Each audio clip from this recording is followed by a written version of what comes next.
Bikin suara oh Yesus,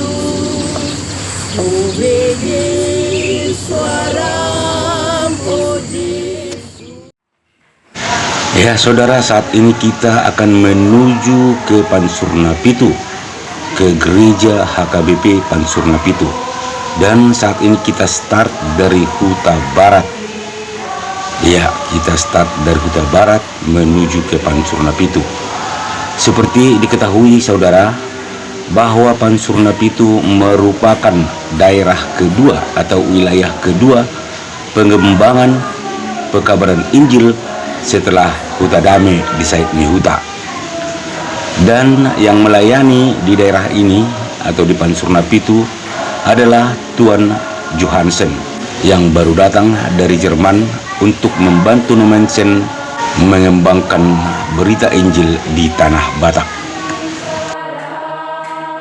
Saudara, pada tahun 1866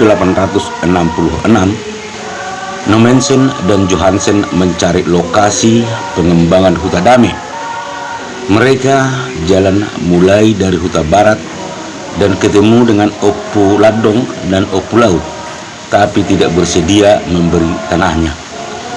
Kemudian mereka lanjutkan ke Simarangkir, terus ke Lumban Sagian.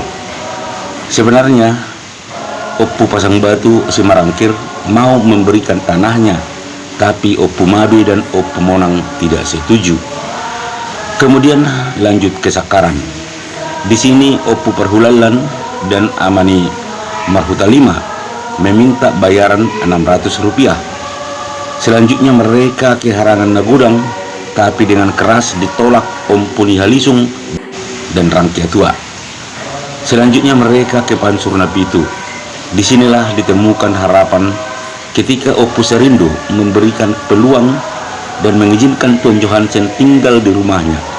Namun kemudian Tuan Johansen membeli rumah Amani Gumba Panggabean. Namun Raja Pinasang mempersulit proses pemindahan barang-barang Tuan Johansen, walau kemudian masalahnya dapat diatasi.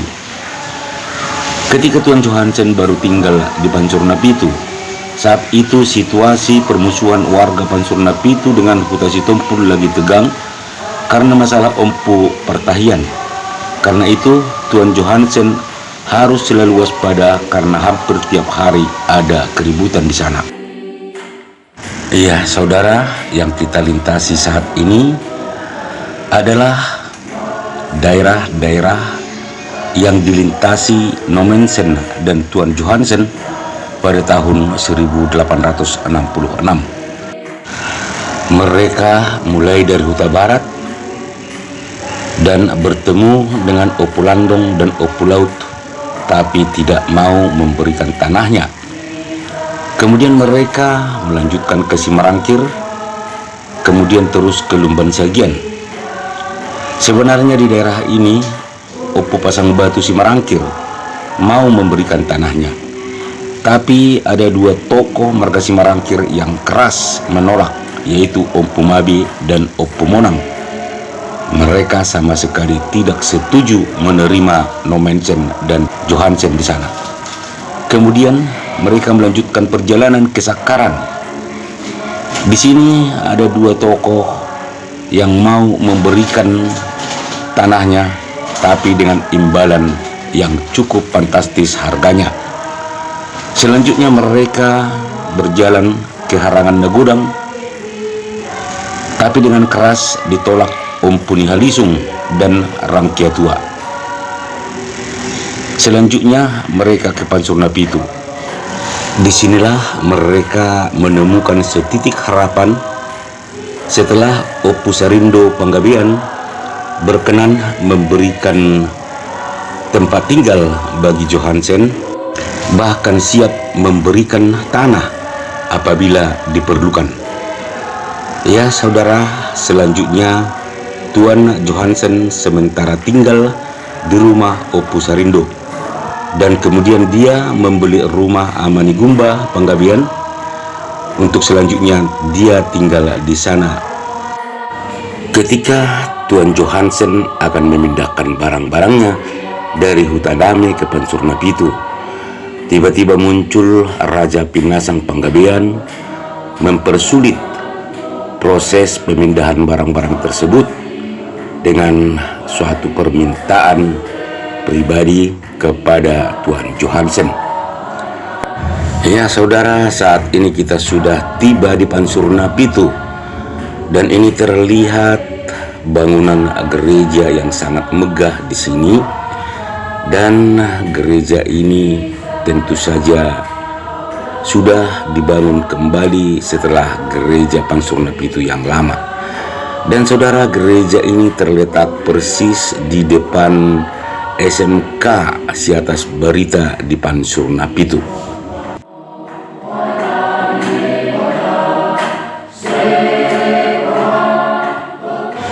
Iya saudara, kalau kita perhatikan di depan gereja HKBP Pansurna Pitu ini terdapat satu area pemakaman, dan ini adalah pemakaman keluarga Tuan Johansen.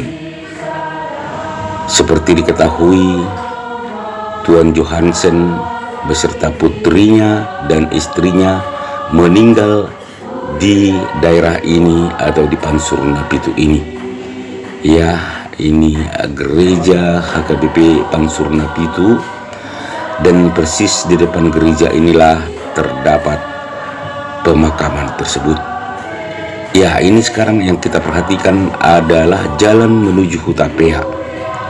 Ya, jalan menuju Hutapea, dan di sini terlihat makam ini cukup diperhatikan dan terlihat cukup terawat dengan baik.